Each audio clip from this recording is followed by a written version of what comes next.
je l'ai dit en introduction, et ça a été dit tout à l'heure dans la présentation de l'exposition, on a 4 sites qui sont des ensembles urbains, des ensembles de logements importants, plus de 1000 logements à chaque fois. Ce sont donc des opérations majeures, en particulier pour les années 30, mais même encore dans les années 50 ou 70, ça reste des opérations d'une grande envergure. Et il y a également un couvent. Alors, ce qui unit déjà ces différents sites, et le couvent aussi, c'est qu'il ne s'agit pas uniquement de cités-dortoirs, il ne s'agit pas uniquement de logements.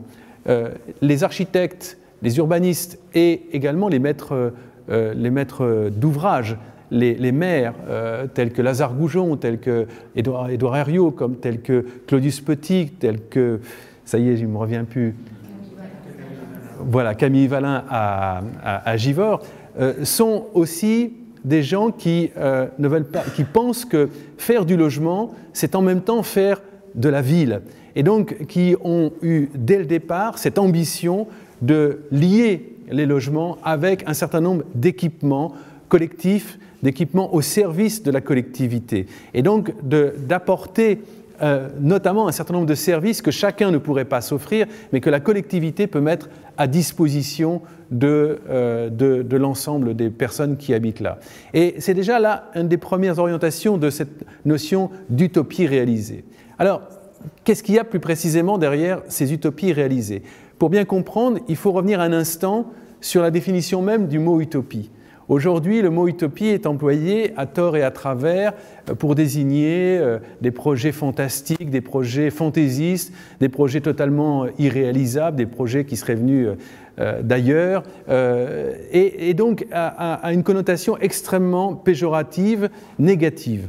Alors qu'à l'origine, le terme d'utopie, le concept est beaucoup plus ancien, mais le terme lui-même est inventé par Thomas More, qui n'est en rien un joyeux de riz et un fantaisiste. C'est d'abord un catholique fervent, c'est un juriste de premier plan, et c'est un homme politique également de premier plan, puisqu'il a été le grand chancelier du roi Henri VIII en Angleterre. Et Thomas More, bien qu'il soit chancelier, est confronté et est impuissant devant la situation de ce pays qui est en train, au début du XVIe siècle, de basculer d'un monde féodal à un monde pré-capitaliste et où les rapports sociaux sont d'une extrême violence, où il règne une extrême pauvreté également. C'est une société totalement inégalitaire. Et bien qu'occupant un peu un poste de Premier ministre, Thomas More ne peut agir véritablement face à ces problèmes. Et c'est à travers un ouvrage qu'il intitule « L'utopie ou la meilleure forme de gouvernement » qui raconte le voyage d'un grand navigateur. On est à une époque de grandes découvertes dans le monde. Et donc ce navigateur va découvrir tout à fait par hasard, dans un lieu de nulle part, utopie, un lieu qui n'est pas déterminé, ni dans l'espace, ni dans le temps pratiquement. Il va découvrir une île où il y a une société harmonieuse, équilibrée, et derrière la description de cette société jugée harmonieuse, c'est en fait un contre-projet social et politique que propose Thomas More. Et c'est là où on voit que ce terme d'utopie a été dévoyé, parce que aujourd'hui, quand on voit comment vivent les gens dans cette île qui s'appelle, dans cette capitale de cette île d'utopie qui s'appelle Amorote, eh bien, les conditions de vie qui sont décrites ne sont pas fantaisistes du tout, et beaucoup de ces principes sont aujourd'hui des principes que l'on trouve normaux. L'égalité des sexes également devant l'éducation, la reconnaissance du mérite et la progression sociale, non pas en fonction du rang ou du sang, mais des mérites et des compétences. Autre principe également, c'est celle d'une mise en commun du sol. Il ne s'agit absolument pas d'un principe de collectivisation du sol, mais c'est plutôt aujourd'hui ce qu'on appelle la gestion de l'espace public. C'est-à-dire qu'il y a des lieux qui n'appartiennent à personne ou qui appartiennent à tout le monde et qui doivent être gérés par et pour la collectivité. Et donc, il s'agit là de principes qui nous semblent absolument normaux aujourd'hui.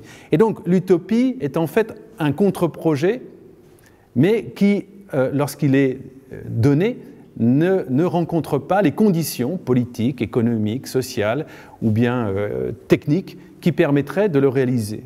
Et il faut parfois du temps pour que ça vienne, et puis parfois ça ne vient pas.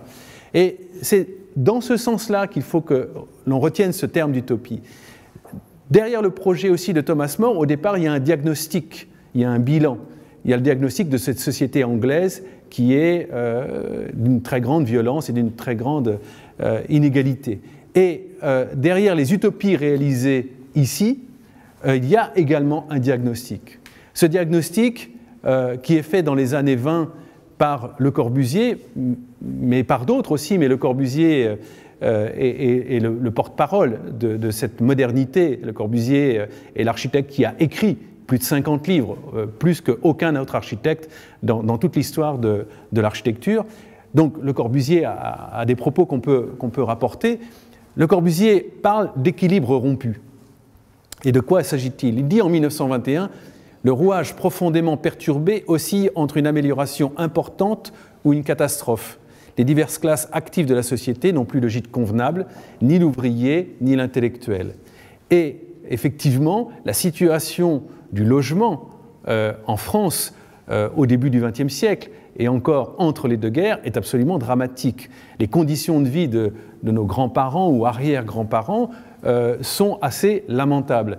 Et ici, j'illustre ça avec des photos prises par le grand photographe Eugène Atget, qui a beaucoup travaillé à Paris. Ici, on est dans le cœur du 13e arrondissement. Là, on est juste à la périphérie de Paris. On est pratiquement à la porte d'Italie ou à la porte de Choisy. C'est-à-dire, on est dans Paris encore aujourd'hui. Et le cœur de Paris est fait d'îlots insalubres où règne, je dirais, une insalubrité chronique, un manque d'eau, un manque d'air, un manque de lumière, un manque de lieux d'aisance, une promiscuité à cause de surfaces extrêmement petites des logements. Et en périphérie, eh bien, c'est des roulottes, des baraquements, des véritables taudis, au mieux de médiocres pavillons, comme il y en a dans la banlieue. Voilà quelle est la situation, et qui dure depuis le XIXe siècle. Hein. Relisez Le ventre de Paris d'Émile Zola, et le héros, les premières pages, il arrive, je dirais, de la zone, et il traverse cette zone avant d'arriver au cœur de Paris, et pendant des dizaines de pages, on a la description de cet taudis qui entoure toute la ville de Paris. Dans les années 20 et dans les années 30, c'est encore cette même situation. Le Corbusier ne va pas cesser de répéter qu'il y a là un danger, qu'il y a là un enjeu majeur. En 1935 encore, mais j'aurais pu citer énormément de phrases extraits de ses ouvrages, il dit « 1 million d'hommes vivent dans les taudis sans espoir du vieux Paris, un autre million accomplissent la vie dure des banlieues sans espoir ». Cette situation, elle est tellement dramatique qu'on peut l'illustrer aussi par deux chiffres. Dans les années 30, on compte 87 décès par an pour 10 000 habitants en Hollande. Et à la même époque, c'est 153 décès par an en France. Et ça fait de la France probablement le pays dit développé où le taux de mortalité est le plus important. Et cette mortalité, elle est en grande partie due à l'insalubrité, à la médiocrité des logements qui provoquent des ravages à travers notamment la tuberculose. Donc la situation est véritablement dramatique et il y a vraiment un enjeu majeur.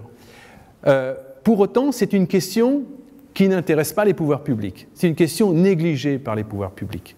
Il y a bien eu, à la fin du XIXe siècle, la première loi sur le logement social, la loi Siegfried en 1894, puis il y a eu la loi Ribot, puis la loi Bonnevet, puis la loi Loucheur également en 1929. Mais les effets de ces lois ont été extrêmement réduits et quantitativement, je dirais, négligeables par rapport à la réalité de la situation. Juste un chiffre, la loi Loucheur, dont on parle toujours, a permis de construire 200 000 logements en 10 ans. Après la Seconde Guerre mondiale, on passera très rapidement de 80 000 logements par an à plus de 550 000 au début des années 70. C'est plus de 8 millions de logements qui vont être faits. Donc on voit bien que ce qui a été fait avant la Seconde Guerre mondiale reste sans effet véritable. Et même des opérations spectaculaires comme celle de la ceinture des HBM de la ville de Paris, le long des boulevards, qui va permettre de créer environ 10 000 logements, est une opération majeure, certes, mais une opération qui ne résout en rien le problème dans la région parisienne. Et on le voit bien sur cette photo. D'un côté, on a Paris. Là, on a les cités HBM sur les anciens glacis des fortifications de Paris. Et là, on a une espèce de tissu totalement informe, totalement irrégulier, avec des baraquements, avec des mauvaises maisons, avec de véritables taudis. Et c'est ça la zone. Et ça s'étend très largement autour de la ville de Paris.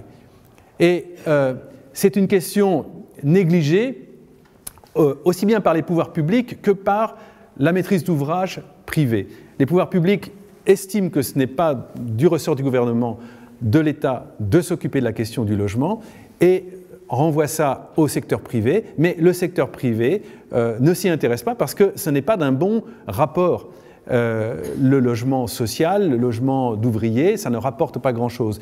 Et de plus, entre les deux guerres, les loyers sont bloqués, donc il y a peu de rentabilité dans les loyers, et donc les propriétaires privés, y compris les petits propriétaires privés, investissent peu dans l'entretien et n'investissent pas non plus dans la construction de logements neufs. Donc la situation est bloquée.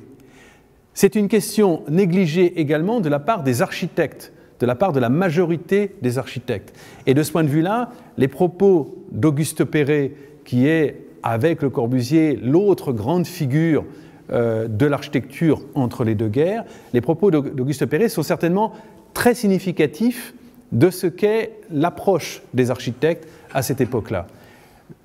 Perret dit ceci: la maison ouvrière, c'est un des dadas de l'époque, une des questions à l'ordre du jour.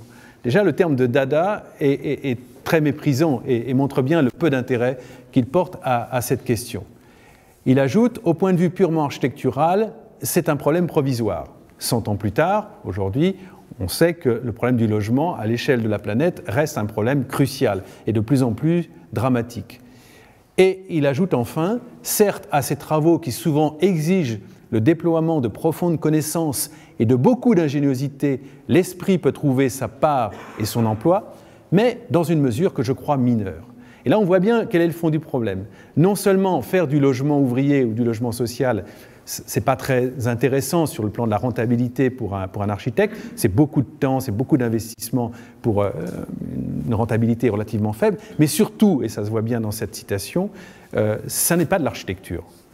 L'architecte, au début du XXe siècle, et encore jusqu'à la Seconde Guerre mondiale largement, se considère avant tout comme un artiste, il a hérité ça largement du XIXe siècle, et les questions de cet ordre n'intéressent pas la majorité des architectes. L'architecte se voit avant tout comme un artiste, et le logement ouvrier, ça n'est pas une œuvre d'art, ça n'est pas du ressort de l'architecture, c'est juste un problème technique à résoudre. Et ça, c'est vraiment symptomatique de la majorité des architectes. Et c'est en cela, justement, qu'il y a un certain nombre d'architectes modernes, des gens comme Tony Garnier, des gens comme Le Corbusier notamment, qui apparaissent d'autant plus d'avant-garde, d'autant plus intéressants, qu'ils prennent une position qui n'est pas celle de la majorité des architectes.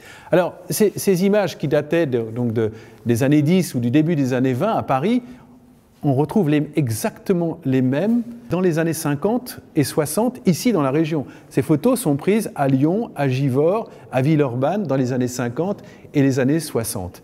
Et on a là une idée de ce qu'était cette situation du logement, identique à Paris, à Bordeaux, à Lyon, à Saint-Étienne, à Givors. Là, c'est un taudis qui se trouvait en plein cœur de Lyon. Et ça, c'est tout près de nous. Hein. C'est vraiment avant-hier. Cette petite fille, elle doit avoir aujourd'hui mon âge. Donc, c'est pas si loin quand même. Je me sens pas si vieux.